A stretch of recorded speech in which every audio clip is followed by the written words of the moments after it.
하나님이 우리에게 감사가 넘쳐나게 하옵소서. 찬송가 505장으로 하나님께 찬송 올려드립니다.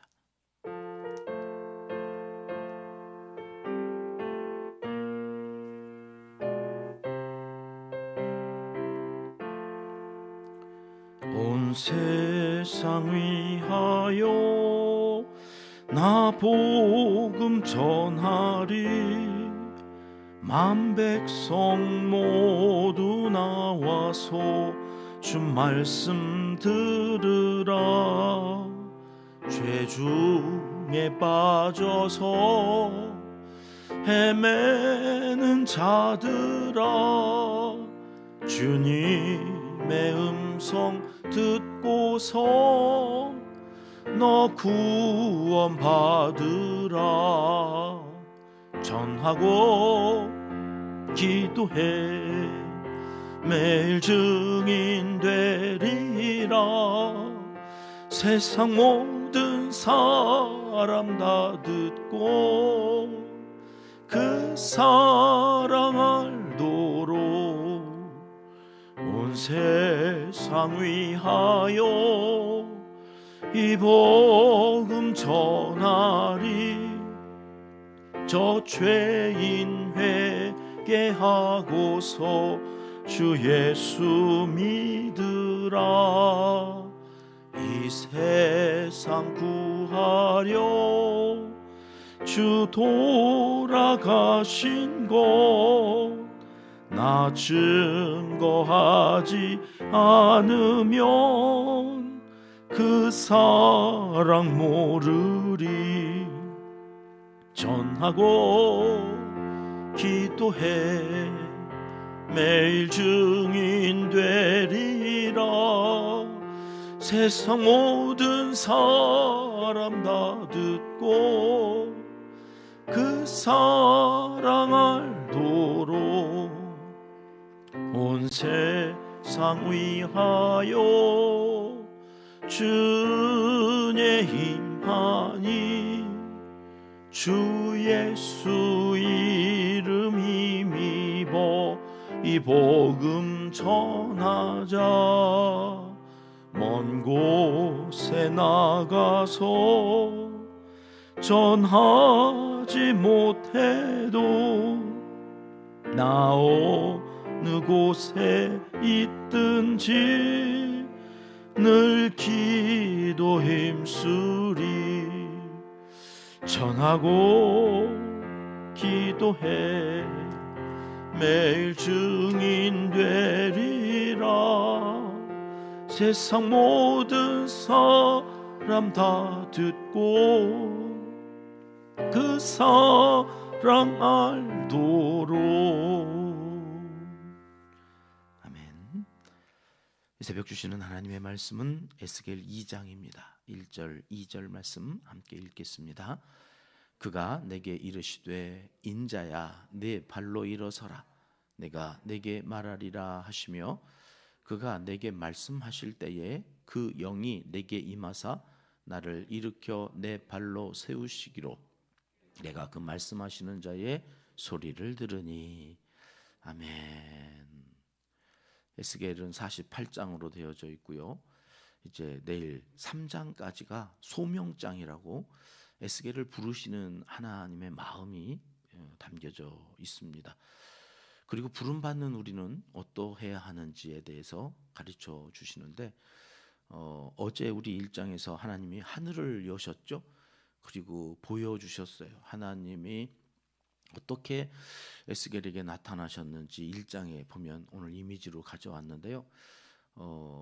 동서남북 내면에 네 생물이 있다는 거예요. 사람의 얼굴이 있고 사자의 얼굴이 있고 소의 얼굴이 있고 독수리의 얼굴이 있고 저렇게 막 하늘이 열려가지고 휘황찬란한 저런 모습으로 하나님이 나타나시니까 어제 1장 마지막 28절을 함께 보시겠습니다. 에스겔이 엎드려 서 있을 수가 없는 그 하나님의 영광 앞에 사람이 서 있을 수가 없어서 엎드려져 내가 보고 엎드려 말하시는 이의 음성을 들었다. 그리고 이제 오늘 2장으로 오는 거죠.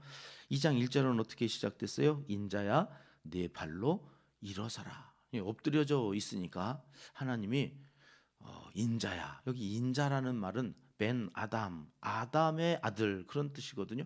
아담이라는 말이 무슨 말이에요? 흙이라는 말이죠. 흙, 먼지. 우리 충청도에서 뭐라 그런다고요? 탑세기. 탑세기의 아들. 탑세기도 아니고 먼지도 아니에요. 먼지의 아들. 이건 비천하다, 미천하다, 아무것도 아니다 그런 의미예요. 하나님이 보시기에 그렇죠. 피조물인 우리는 아무것도 아닌 흙의 아들이죠. 그런데 그가 하나님을 보고서 그러니까 다리에 힘이 빠져가지고 풀려서 엎드려져 있는 그를 보시면서 하나님은 내 앞에서 그렇게 있는 것도 원하지 않는 거예요. 죄인입니다. 막 그러면서 하나님 앞에서 우리가 아무것도 아닌 것처럼 엎드려져 있는 걸 하나님은 기뻐하지 않으세요. 그러니까 뭐라고 그러세요? 네 발로 일어서라. 야, 너 그렇게 엎드려 있지 마. 야, 너 무슨 그렇게 죄인처럼 그렇게 쭈그리고 그렇게 고꾸라져 있지 마. 나 그거 보기 싫어. 이러시는 거죠. 인자야, 네 발로 일어서라. 그랬더니 이제 일어서야 되는데 일어설 수가 있나요? 다리에 힘이 빠져가지고 자기 힘으로는 일어설 수가 없는 상태가 되어지는 거예요. 그래서 하나님께서 우리에게 일어나라고 해도 우리는 일어날 수 없는 존재이구나 하는 것들을 깨닫고 우리는 어떻게 해야 돼요? 2절 말씀 다시 한번 같이 읽어봐요. 시작. 그가 내게 말씀하실 때에 그 영이 내게 임하사 나를 일으켜 내 발로 세우시기로. 거기까지만요. 여러분 일어나기는 일어나야 되겠어요. 하나님이 일어나라고 그러니까. 그런데 여러분 우리 일어날 수가 있어요, 없어요? 없어요. 그래서 어떻게 해야 돼요?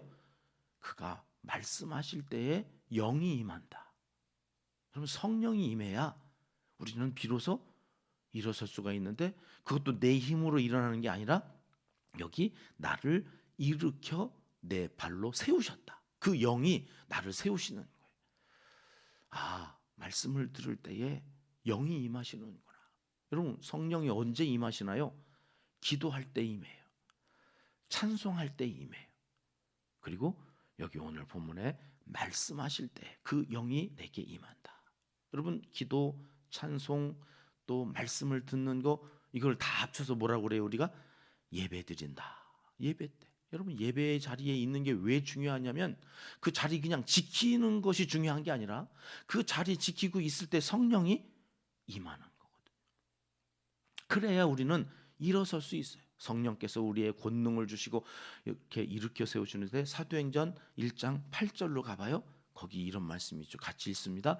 오직 성령이 너희에게 임하시면 너희가 권능을 받고 예루살렘과 온 유대와 사마리아와 땅 끝까지 이르러 내 증인이 되리라 하시니라. 여러분 하나님께서 우리에게 이 영적인 원리예요. 그러니까 하나님의 말씀을 듣고 예배를 드리는 자에게 하나님이 성령을 주시는데 그 성령을 주시는 이유는 한 가지예요. 증인이 되는 것. 전하는. 오늘 또 에스겔에게 왜 이런 일들이 일어나고 있는가 내일 가서 보면 전하라는 거예요. 전하는 것도 아무렇게나 막 전하는 게 아니에요. 영적인 원리가 있어요. 예루살렘이 먼저예요. 온 유대 그 다음에 그리고 사마리아. 너희가 천시했던 그 사마리아도 복음을 들어야 되고 그 다음에 땅 끝까지 가는. 여러분 예루살렘이 중요하다니까요. 성령이 임하면 땅 끝으로 가 이러지 않으셨어요? 예루살렘. 여러분 우리의 예루살렘이 어디예요? 가정이에요. 가정. 오늘 다음 세대의 우리 자녀손들에게 이 복음이 들어가야 돼. 미전도 종족이 돼가지고 우리 아이들이 다 교회를 떠나서 이 아이들을 어떻게 교회로 다시 불러들여야 되나. 가정이 살면 된다. 가정에서부터 성령이 임한 사람들의 가정에서부터예요. 그럼 권능이 임하거든요. 그때 이제 일어설 수 있다는 거죠. 여러분 우리가 지난 주일날 살펴봤잖아요. 부활하신 주님을 제자들이 봤어요. 내게 평강이 있을지어다 들었어요. 그랬더니 어떻게 됐다고요? 기뻐하였다. 여러분 그런데 그 기뻐했던 사람들이 복음 전도자가 됐나요? 아니요. 나는 이게 신기해요. 부활하신 분을 봤다며 들었다며 내게 그런데 다 어디로 갔어요? 엠마오로 가고 갈릴리로 가고 다 먹고 살겠다고 다 뿔뿔이 흩어졌어요. 부활하신 주님을 뵈놓고 그분의 음성까지 들었다며. 그런데 왜 이들은 다 그렇게 됐을까? 아직 성령이 임하지 않았던 거죠. 언제 우리는 복음을 전하게 되어지느냐? 성령이 임하시면, 권능을 받고. 여기 에스겔도 하나님께서 그냥 가라고 하지 않으신 거죠. 말씀을 들려주세요. 그 말씀을 듣는데 성령이 임해요. 오늘도 이 새벽 하루를 시작하는 우리에게 말씀을 들을 때 성령이 임하여 그 성령님과 함께 나아가서 빛과 소금으로 살면서 향기나는 편지가 되어서 복음 전도자로 살게 하시는 거죠. 그 은혜가 있어지기를 주님의 이름으로 축복합니다. 2절 말씀 좀 계속해서 보면 나를 일으켜 내 발로 세우셨다. 아니 그러면 2절 오기 전에 인자야 일어서라 이 말은 왜 하신 거예요 도대체? 아니 자기가 영을 보내셔서 우리에게 성령을 덧입히시고 그럼 본인이 일으켜 세우실 거면서 앞에 왜 인자야 일어나라 하는 얘기는 일어날 줄도 모르는데 일어날지 못할 거를 아시면서 본인이 일으켜 세워주실 것이면서 왜 앞에서 일어나라 이렇게 말씀하셨을까요? 우리 요한복음에서 배웠잖아요. 38년 된 중풍병자가 누워 있는데 예수님이 뭐라고 말씀하세요? 너 낫고잖아요. 그렇지. 아유 기억해 주셔서 감사해요. 수요 예배 때 우리 너 낫고잖아. 왜 약 올리는 거예요 지금? 낫고자 하지. 근데 여러분 38년 동안 누워 있으면 낫고자 하는 마음으로 있는 게 아니에요. 이제는 그냥 거기 매너리즘에 빠져서 있는 거예요. 38년 동안 누워 있으면요. 나는 끝났어. 패배주의. 나는 이제 안 될 거라고 하는 무기력감. 여러분 그것을 깨우는 일말에 나도 낫고 싶어서 여기 와 있었구나. 참 38년 전에 내가 여기 낫고 싶어서 왔었지. 이거 여러분 우리의 의식을 바꾸는 거예요. 질문이 의식. 여러분 우리는 로봇으로 만들어진 게 아니에요. 하나님이 그냥 이렇게 세우면 이렇게 가라고 그러면 가고 그런 존재들이 아니라 자유의지를 가지고 하나님께서 우리의 그 자유의지로 일어나라 말씀하실 때 내가 일어나야 되는구나. 그런 마음을 가진 자를 하나님은 일으켜 세우시는 거예요. 그러니 여러분 교회 올 때 성령 충만해지기 위해서 와야 되는 거거든요. 내가 오늘 교회 왜 가는 거지? 주일이니까 가야 되는 거지. 안 가면 누가 뭐라고 할 거니까 가는 거지. 여러분 그렇게 매너리즘에 빠져서 신앙생활하는 게 아니라 오늘 또 우리가 목적 의식을 가지고 교회 가서 예배 드리는 자는 내 자의식으로 오늘 내가 교회는 왜 가는 거지? 내가 새벽을 왜 깨워야 되는 거지? 내 목사니까 해야 되는 아니 그게 아니라 하나님 앞에서 그 말씀을 듣고 오늘 또 성령이 임하지 않으면 이 하루 마귀와의 싸움에서 이길 수 없으니까 주님과 동행하기 위해서 나가야 되는 거예요. 이러면 이런 자의식이 있는 자에게 하나님은 역사하시는 거예요. 그거 없는 그냥 아무 생각 없이 이게 도대체 뭔지도 모르고 그런 사람들에게 성령이 임해서 역사하시는 일은 없다. 왜요? 하나님 우리를 그렇게 창조해 놓지 않으셨기 때문이에요. 그래서 오늘 또 여러분 우리가 왜 나와져 있는지 질문을 하고 그 성령의 음성을 듣고 답을 찾아갈 때 성령께서 임하시고 권능이 임하여 이제는 우리가 능력 있는 사람으로 살아갈 수 있게 되어진다. 3절 말씀으로 갈게요. 같이 읽습니다. 내게 이르시되 인자야 내가 너를 이스라엘 자손 곧 패역한 백성 나를 배반하는 자에게 보내노라. 그들과 그 조상들이 내게 범죄하여 오늘까지 이르렀나니. 하나님의 사람을 선택하시고 그래서 그를 보내시는데 누구에게 보내신다고 그러냐면 내가 사랑하고 내가 이쁘고 내가 너무 귀해서 소중해서 그래서 그가 너무 예뻐가지고 보내는 사람들이 아닌 거예요. 지금 보니까 패역한 백성이에요. 배반하는 자.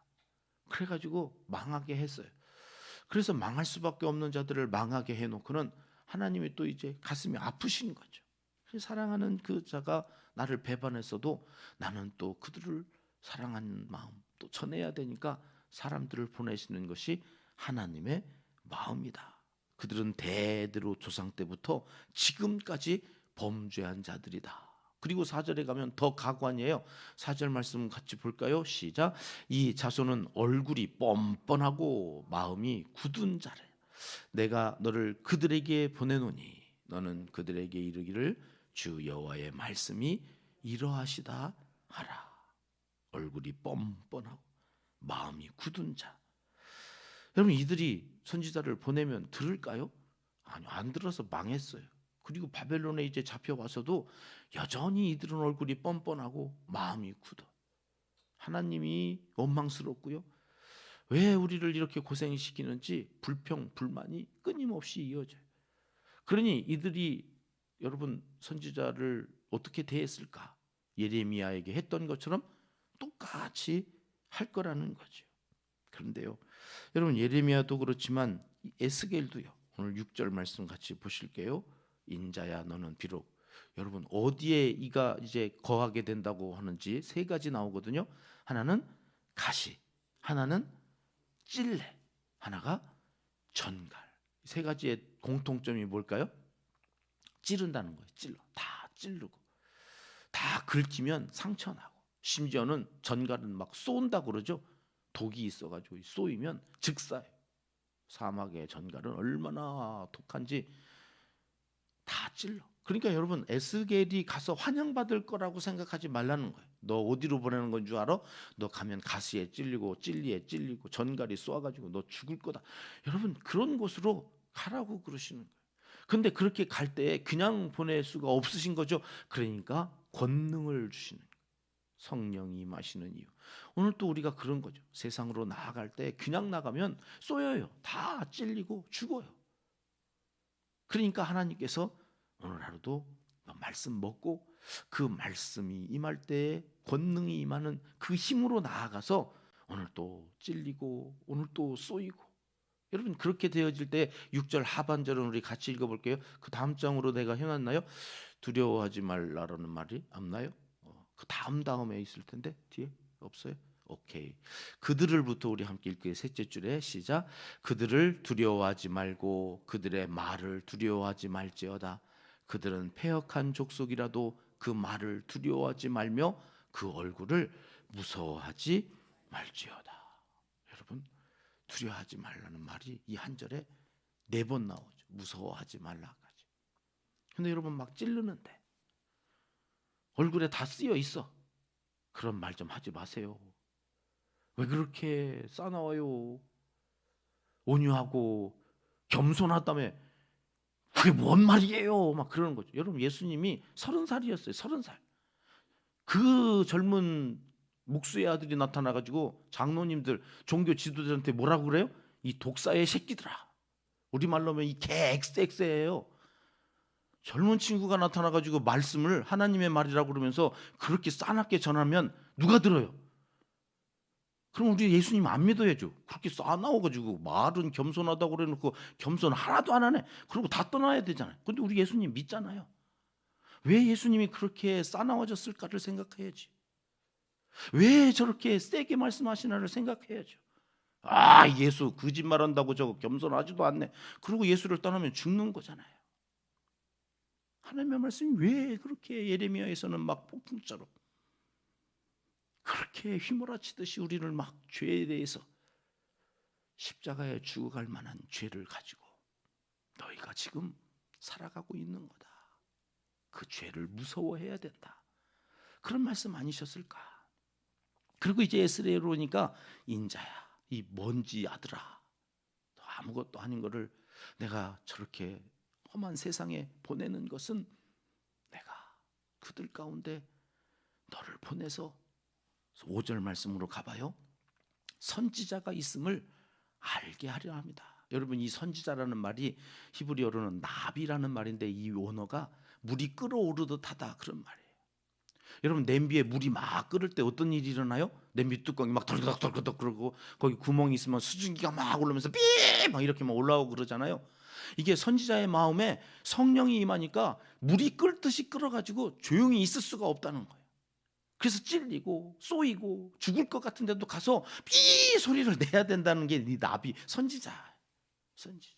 그렇게 세상에 가서 이 패역한 족속에게 저들이 듣든지 아니 듣든지 이게 여러분이 막무가내로 막 저들이 그냥 듣든지 아니 듣든지 확성기 되고 막 저주하듯이 불신청 막 이러라는 얘기가 아니라 이건 에스겔에게 주시는 말씀이에요. 그들이 안 들을 거야 이런 말이에요. 그래도 상처받지 마. 그들이 안 들을 거다. 패역해가지고 안 들을 건데 그러든지 말든지 너는 가서 전해라. 너는 전해라. 그들이 좋다고 하든지 싫다고 하든지 그거 신경 쓰지 말고 전해라. 안 들을 거다. 축복의 말만 들을 거다. 목사가 강단에 쓰면 저주하는 말 안 들을 거다. 죄 안 들을 거다. 안 들을 거라는 거예요. 그런데 듣든지 아니 듣든지 너는 꾸준히 전하라는 거예요. 꾸준히. 에레미야에게도 꾸준히 전하라고 그러시잖아요. 그냥 전하면 너는 그 속에서 전하지 않을 수 없어서 그것이 들끓으니까 피 소리 나듯이 그렇게 하면 너희들 가운데 선지자가 있었다고 하는 그것이 나중에 하나님도 니네 그때 선지자 보냈는데 안 들었잖아. 그럼 넌 지옥. 선지자도 없는데 안 믿었다고 지옥 보내면 억울할 거 아니에요. 그러니까 선지자가 있었음을 알게 해라. 그게 오늘 우리의 사명인 거예요. 그런데 그냥 나가기는 너무 두려우니까 하나님께서 말씀을 주세요. 내일 가면 이제 2장 하반절에 가면 이어지는 게 그래서 말씀을 먹으라 그런 표현이 나오는데 그건 내일 우리 한번 살펴보도록 하지요. 사랑하는 병가족 여러분, 오늘 하루도 말씀 앞에 겸손히 서서 성령의 능력을 덧입고 맡겨주신 사명을 감당하는 복된 하루를 살아갈 수 있도록 기도해야 하겠습니다. 패역한 자들 앞에서 두려워하지 않고 무서워하지 않고 담대하게 이 말씀을 우리와 우리 자녀손들에게 확신을 갖고 전해줄 성령 충만함을 위해서도 기도해야 하겠습니다. 그런데 그것이 그냥 내 나오는 기도가 아니라 말씀을 듣고 그 말씀을 붙잡고 하는 기도여야 말씀 기도일 때에 그 기도가 진짜가 되어진다.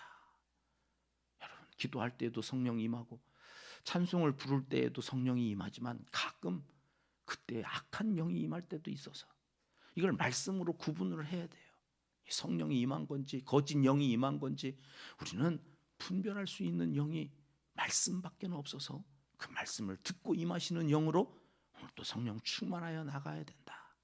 그래서 새벽에 기도하러 오는데 왜 이렇게 설교를 길게 하는지, 아니 말씀을 듣고 거기에 기초해서 오늘 하루를 기도하는 마음으로 사시면 돼요. 그때 성령의 이끌림은 받아요. 오늘도 나를 통해 그 말씀이 세상으로 전하여져 가는 줄 믿으시고 오늘도 그 말씀 붙잡고 기도하시기를 하나님은 이 새벽 간절히 원하시고 계십니다. 기도하겠습니다. 하나님 아버지, 말씀을 들을 때 주의 영이 임하여 담대하게 사명자의 길을 가게 하시는 하나님을 믿고 의지합니다. 오늘도 세상에서 말씀을 전하며 찔리고 쏘이고 상처를 입더라도 듣든지 아니 듣든지 우리가 할 수 있는 최선의 방법으로 복음을 전하며 살아가는 복된 날이 되게 하여 주시옵소서. 이제 못다한 기도를 주님 가르쳐 주신 기도로 하려오니 하늘에 계신 우리 아버지, 아버지의 이름을 거룩하게 하시며 아버지의 나라가 오게 하시며 아버지의 뜻이 하늘에서와 같이 땅에서도 이루어지게 하소서. 오늘 우리에게 일용할 양식을 주시고 우리가 우리에게 잘못한 사람을 용서하여 준 것 같이 우리 죄를 용서하여 주시고 우리를 시험에 빠지지 않게 하시고 악에서 구하소서. 나라와 권능과 영광이 영원히 아버지의 것입니다. 아멘. 합심해서 기도할 제목입니다. 성령 충만함을 입고 사명을 감당하는 하루를 살게 하셔 주시기를 기도하고 시작합니다. 우리 교회 두 번째 비전입니다. 사랑으로 수용해주는 가족 공동체가 되게 하소서. 내 마음의 탱크가 넓어져야 됩니다. 내 마음의 탱크가 좁아서 수용해 줄 수가 없는 거죠. 내 마음을 넓혀주시기를, 예수의 사랑으로 내 가슴이 마음이 넓어질 수 있기를 위해서 기도하며 나아갑니다. 각 가정의 평화와 안녕, 문제 해결을 위해서 기도 기둥과 의자에 붙여놓은 우리 부모님들과 자녀 세대들의 이름, 특별히 의자는 기도 제목도 붙여져 있어서요, 함께 이를 위해서 기도해 주십니다. 선교사님들과 농촌교회, 개척교회, 환우들을 위해서 끊임없이 기도합니다. 함께 기도하시겠습니다.